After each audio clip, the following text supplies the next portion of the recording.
great. This is nasty. Yeah, I hear him.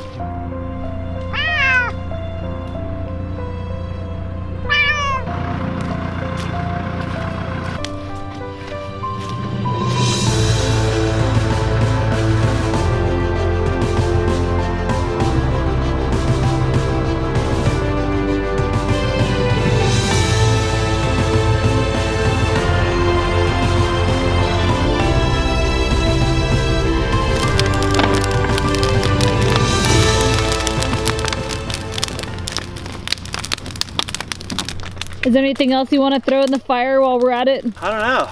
We buried all the dead bodies in the foundation, so that's all gone. Nope, guess the hot tub's doing a mighty fine job of destroying the evidence. We're doing some major property cleanup today because it's the day before Thanksgiving, which means ain't gonna get nothing productive done because other people celebrate holidays and stuff. The rest of the world needs time off from their jobs, so we have to. We have to be understanding, you know, like we kind of feel the world should revolve around us, and every time we need something, whether it's evenings or weekends, like it's really hard to not just expect people to be there for you. But fire can happen any day of the week, whether or not there's a holiday. So we're burning a bunch of these mill ends that we've been talking about in all the recent videos, the stuff that's not good for firewood. Jesse is feeling a sliver of niceness today. Oh, a sliver. And it was Jesse's idea to do the truck video. The truck video. The truck video.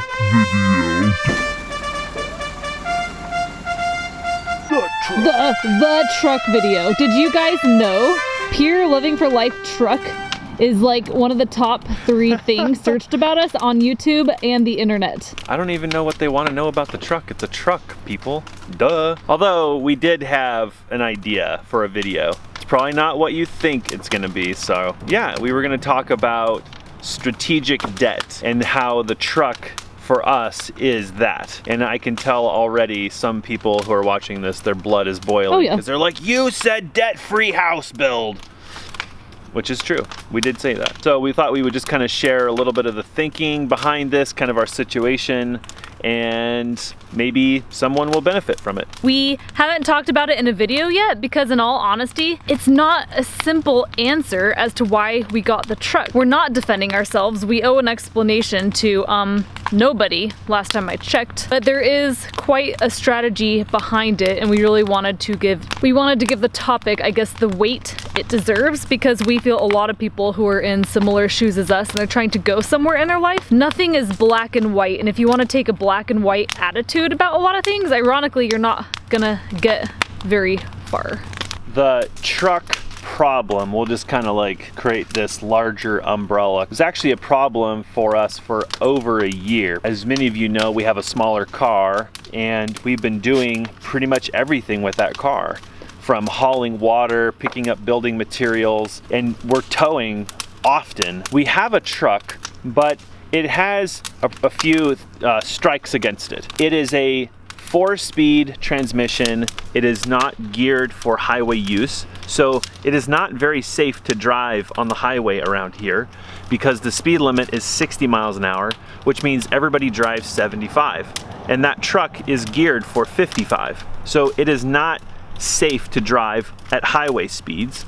Number 2, it needs some engine work. Although it does run, it's not super reliable. If you remember from our firewood video, we had a breakdown in the woods with no cell phone service, no backup plan, and Alyssa had to ride with a dentist named Kirk.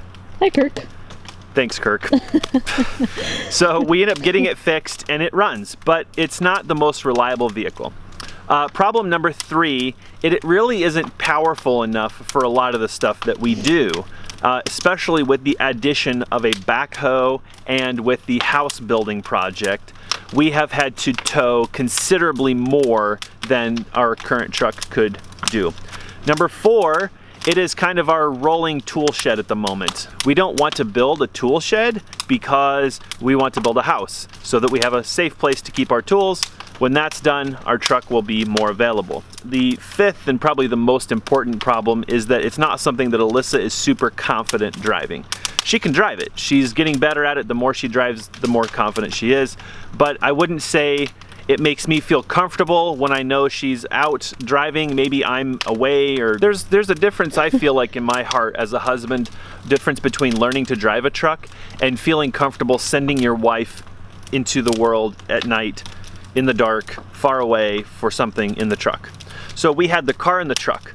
And there are times where I've had to leave the property for extended periods of time, leaving Alyssa with the truck, and she had to manage with it. She did fine, but there's always that part of me that's worried. And although we live in a good area and the community is strong, I don't know, there's just a part of that, of a husband that always worries about her wife breaking down on the side of the road.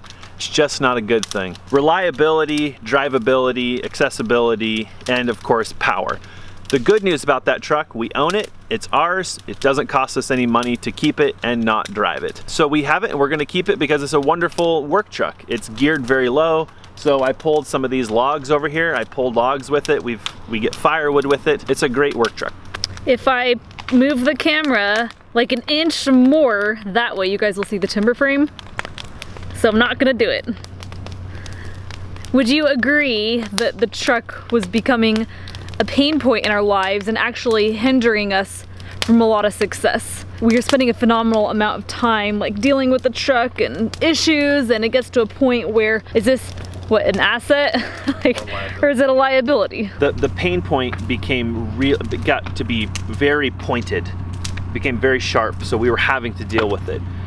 We needed to be able to haul water in the winter, and we couldn't. So the truck, in order for it to be accessible, we needed to put tires on it. And while we looked and looked and looked for tires on Craigslist that would have been suitable, because it's not a daily driver and we don't want to spend as much as the truck is worth in tires, we didn't find anything, and we didn't want to invest $1,000+ in tires on a truck that might be worth $2,000. So at that point, the debt-free ownership thing was becoming more of a problem instead of like a freedom. And we were putting ourselves in some weird situations with our car. I mean, we weren't being foolish, but we were doing things that were on the upper limit of the car. And it just was becoming a headache. That was before we even started the house build. That was before a lot of the stuff, before the backhoe. And so we couldn't have done what we've done with the house without something more suitable. And so we agreed that if we were going to spend money on something, it needed to make sense long term instead of just be a band-aid. That doesn't mean that we're opposed to, like with the Subaru, our car, we continually do minor repairs. We put new headlight lenses on it. You know, we've done small things. We haven't fixed the bumper on it yet because they want $1,000 to put a factory piece of plastic over it, and right now it's purely cosmetic. So it's not a good use of funds. So we're not opposed to doing that to stay debt-free, but in this situation, we needed to do something. It had been a problem for a year, and it was becoming a bigger problem. So began our search for a new truck. And Jesse's been looking at trucks for a year on Craigslist. Let me share the full story on that. So here's the problem. We paid our car off in April, and it felt so good. Like, we own our home, we own our truck, we own our trailers, we own everything. Like, it's ours. And not 2 months later, is this not stereotypical? But the problem is, we weren't like waiting to pay the car off or anything like that. We needed to do something. And so I had already been looking at trucks. And back when we were considering tires for our old truck, I took the moment to just look at replacing the truck in case that was the solution. And I was very frustrated because, as an example, the truck that we have, we got a good price for it, but guess what? It needs thousands of dollars worth of repairs, which isn't a problem necessarily, but it doesn't make economic sense. And if we fix it, it still wouldn't serve our needs. It's not adequate even if it ran like a top. So I looked at trucks that I felt would be more adequate, but guess what? All of them need something. They all need repaired, and we're not in the diesel or truck repair business. Does that mean that we're opposed to repairs? No. But if we spent, say, $10,000 buying a diesel pickup that would suit our needs, and it breaks. We now have a $13,000 diesel pickup, and then it needs tires, and now we have a $15,000 diesel pickup, and on and on and on. So we test drove a truck locally that seemed to be in fairly good repair, had good tires. It seemed like it would probably last us maybe about 3 to 5 years before it needed anything. But the problem is, it had an engine in it that is notorious for having problems, and I confirmed that it did not have the factory repairs needed to make it bulletproof, or whatever you want to call it. I could not bring myself, even though we at the time could have afforded to purchase that cash, I couldn't bring myself to buy that, knowing that if it did have a problem, we are now belly up in a truck that is expensive. And so we had to make a hard decision. We couldn't find anything in the price range where we felt we could purchase the truck that was in good repair and had lots of life left in it, which pushed us into the realm of credit and looking at newer models with fewer miles and a more reliable track record. Something we only found out by talking to people in person that watch our videos is that they discovered our channel through the video Girl Sells Car to Start a Homestead. And what's confusing to a lot of people is that was a really hard decision for me personally. I had a brand new 2013 Subaru Legacy. We made the decision to sell that car and use whatever equity, I guess, was in the car after paying off the loan to fund the starting of this homestead, because that car did not make sense for us. The Subaru Forester made a lot more sense for us. So it's confusing to people that, what, 3 years later, we turn around and buy a truck. They say, I thought you sold that car because you don't believe in new cars and you believe in owning things cash.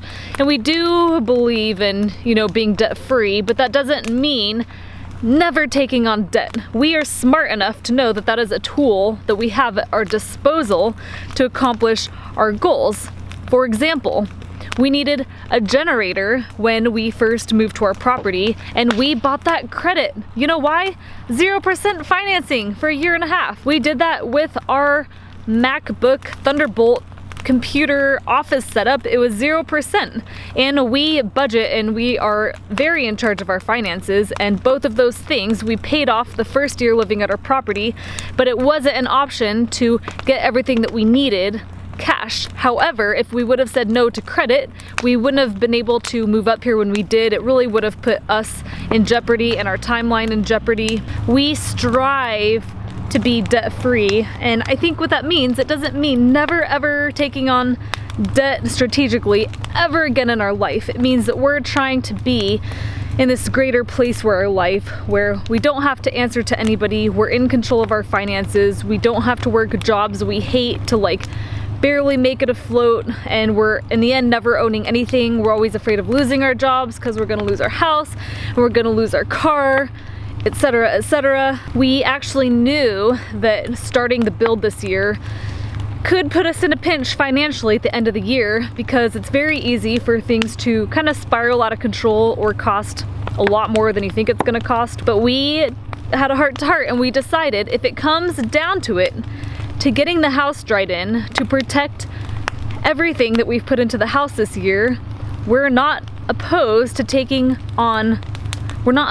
putting some last minute things on credit, be it our SIP panels, our roofing, because we have way too much to lose. We were very confident that we could pay it off basically immediately or within a couple of months. I'm happy to say it hasn't come to that. We should still be able to get this house dried in, no problem, cash. These are branches from a tree we fell at some point in time, and we had them set aside thinking that we'll cut them up for hot tub fuel. And now we're like, we got so much dang firewood, we're not doing that, so into the burn pile they go.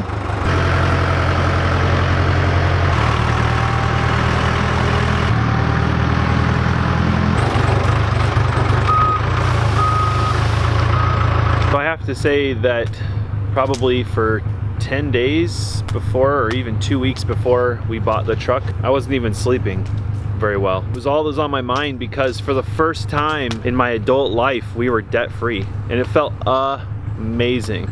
And I waited a long time for that, worked really hard for that. and made a lot of sacrifices for that. I don't know what was harder, deciding whether to buy a truck or not, or deciding to get a loan or not. It was a very hard decision because we feel like economically we're in over our heads with expenses with the house. We've taken on a lot of risk. It was not easy or comfortable for me to make the decision to put our family in that situation. And what's funny, neither of us is starry eyes. Like, we don't care about the damn truck. We don't care that it's newer. We don't care that it's tall and silvery. Like, we don't care about those things. That's why one reason why we don't fixate on it is like, we don't care. It's a tool. We don't care that it looks nicer than what we have.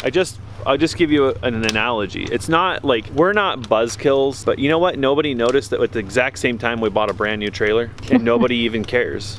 Why? And then ironically, it was almost like right at the same time, to maybe even confuse my head a little bit more, the backhoe became available, and my head just started to pound. I'm just like, oh my God, we're so not ready for this. But in hindsight, and then in one weekend, we're like, buy all the things, buy it all. But in hindsight, I don't regret any of it. We could not have built the house so far to this stage without the backhoe. We would have killed ourselves. I'm aware of that now. The same thing with the truck. Having the truck here, people during the workshop were picking plywood up and dropping off garbage and doing this and doing that, and none of that would have been possible without the truck. It was a very big decision. It was not something we took lightly, and once it was done, I don't want to talk about it because it was so hard to make the decision to do this that it wasn't something I even wanted to talk about with anybody. People are like, oh, nice truck. And I'm like, right, it's a payment. It's debt. Like, it's not nice. Quit congratulating us on debt. Like, do you understand what you're congratulating us on? So on one side, it's like, yeah, it's a nice truck, but it represents almost like, not failure, but we wanted to share this topic because we feel like it's not something that is often discussed. And there's so much hate and judgment and criticism out there, and everybody has their 2 cents about who spends more money and why you should use coupons and why you should do this and that. We're not financial coaches. We're simply wanting to share our journey and what's working for us. In fact, since we've owned the truck, our Subaru car has been driven approximately a dozen times in 4 months. It's actually more comfortable for long drives. It's just is. So when we take a road trip, it gets better fuel economy and it's more comfortable, so we'd rather take that. But day to day, our truck is by far more utility around our property. I think we should probably shut up about debt. I think you should videotape me and I should go show off the truck as if I accomplished something. Oh, okay. And it's a representation of my place in society. Okay. There she is, the big Detmobile. So for those people who are curious about what truck we purchased, this is a 2011 Ford F350 King Ranch. And before you get all bent out of shape about how expensive they are, we actually did get a very good price for this truck, and we're really happy that we made the investment. We tested out a few different trucks, some that were in the regular cab, extend cab, and then quad cab.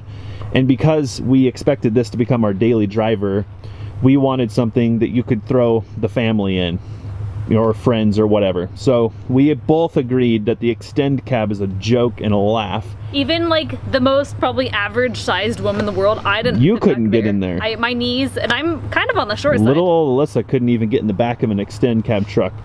So we both agreed that if it was going to work, it had to be a crew cab. I also was of the opinion that I'm not going to own a truck that doesn't have an 8-foot bed. I get sick and tired of crap sticking out the back of the bed when an 8-foot piece of lumber won't even fit in your truck bed. Come on, people. That's not what trucks used to be. So now they put this big long cab on them and this cute little bed, and they're just junk. We wanted something that was 4-wheel drive. We do use these features from time to time, whether it's getting firewood or on slick road conditions. But something that I wasn't going to make a deal breaker, but I wanted shift on the fly electronic 4-wheel drive. And it just so happens that the truck that we found has it. I'm not super savvy on trucks, but I do know that we wanted a diesel for their longevity, for their towing strength, and none of that matters. And they make your manhood sound large. Well, yes. When you're insecure and you put a chimney out the back of your truck, they make you sound like a complete tool, not manly. So this truck is a diesel. It is a 6.7 liter turbo diesel. And what attracted me to this truck specifically is that it had not been highly modified. didn't have some young testosterone-laden gentleman ruin it. So it has a beautiful running diesel engine in it. It's got lots of torque. It has pretty good fuel economy for the power that's available. And so the powertrain is something we were interested in. We did not want a dual rear wheel truck. We wanted something in the single rear wheel, and we found that, so that's wonderful. I want to show you a couple of features that I think are pretty sweet. This isn't something we went out to buy, but when we found this truck, made it really hard not to make the purchase. So this truck has a lot of bells and whistles, and one of those I mentioned earlier is shift on the fly 4-wheel drive. But it also has a rear axle differential lock. So when you pull the 4-wheel drive button, the rear axle actually locks. And that's a feature that I've wanted in a vehicle for a long time. It's pretty useful when you need it, like when you're trying to pull something up a slippery hill. I don't feel the need to use it to go off-roading, but it's pretty sweet. Another feature is traction control. With these diesels, it's really easy to spin the tires. This truck has traction control, but it's also really easy to just turn it off. Alyssa and I switch vehicles constantly, and so we both adjust the seats constantly and the steering wheel and everything else. And this truck had memory seats. So we've set it for Alyssa and myself, so when she jumps in, she can push 1. When I jump in, I can push number 2, and we're adjusted accordingly, so it's much safer to drive. This was not something I really cared about in a truck, but it's kind of cool. Because this is such a heavy-duty truck, it comes factory with trailer brakes, and it also has a towing package on it. So everything is set up to tow heavy loads, which is something I wanted factory. I didn't want to have to add all this stuff after the fact. One feature that we loved about Alyssa's car was the Bluetooth. I find the practicality to be priceless. I don't know how many times I'm in the truck and it's just time to make phone calls, do business, whatever. We use the Bluetooth in this truck like it's going out of style. Probably Alyssa's favorite feature is the fact that it has heated seats. I did not know that such a thing even existed as air-conditioned seats, so that's pretty wild. Although, my money is that Alyssa will never turn on the air-conditioned seat. Another feature that I wanted to have more for convenience than anything was an automatic transmission. I want Alyssa to become more comfortable with a stick shift and feel confident with one, but I think day to day, I love knowing that she can hop in this thing and jump in and do whatever she needs to do without having to worry about having the truck specifically. So the automatic transmission is fantastic.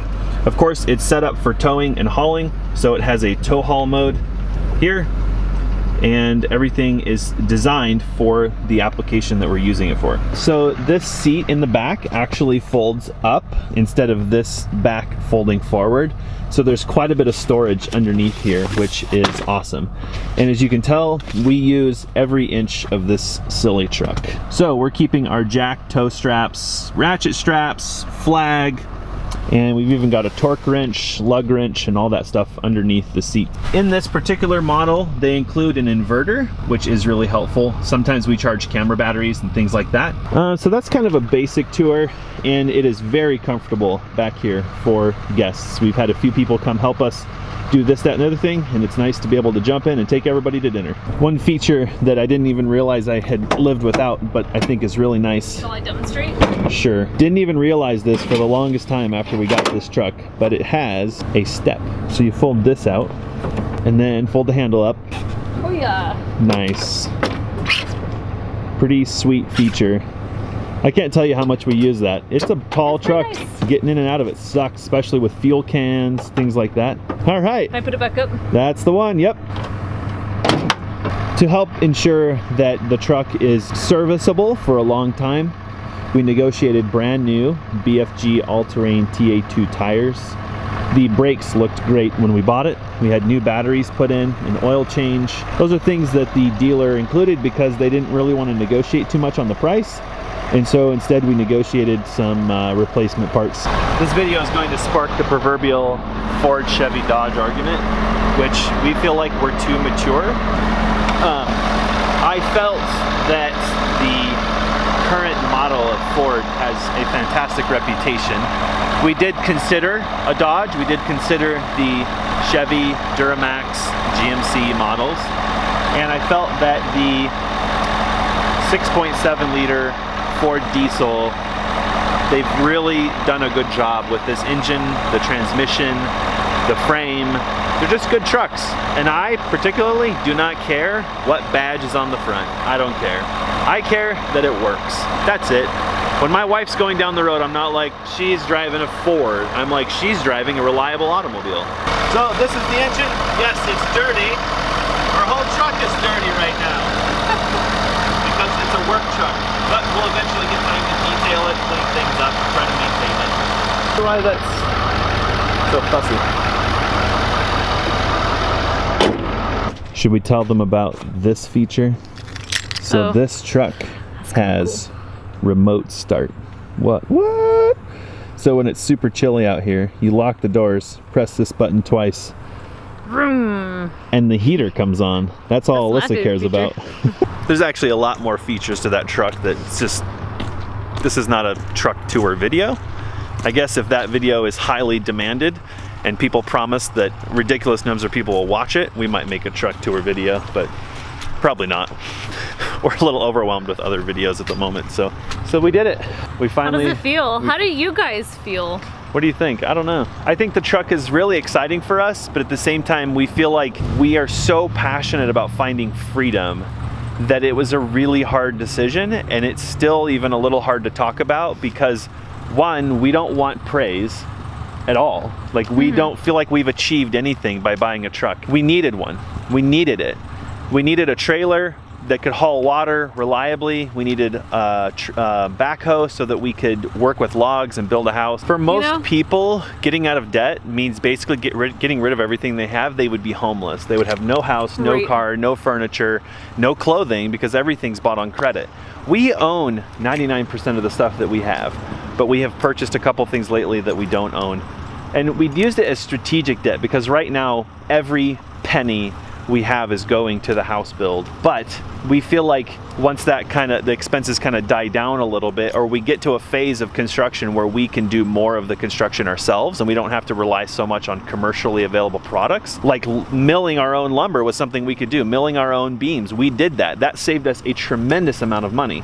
Almost as much money as the truck cost. So the more we can do that and save money, that's funds that we can dedicate to reducing our debt again.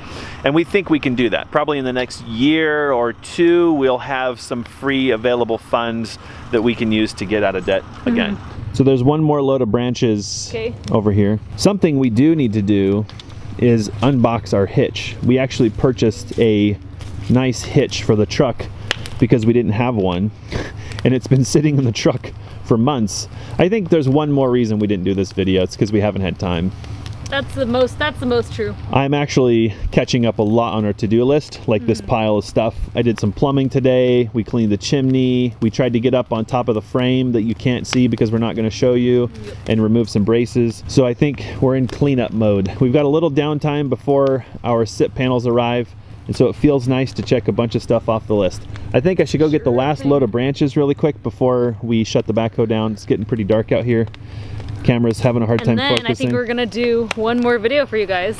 Oh yeah. And it's probably more exciting than the truck video. Could be. Maybe published before or after the truck video. I don't know. I really hope that if we can get all these videos out tomorrow, people can have like a Pure Living for Life afternoon. It'd be kind of fun.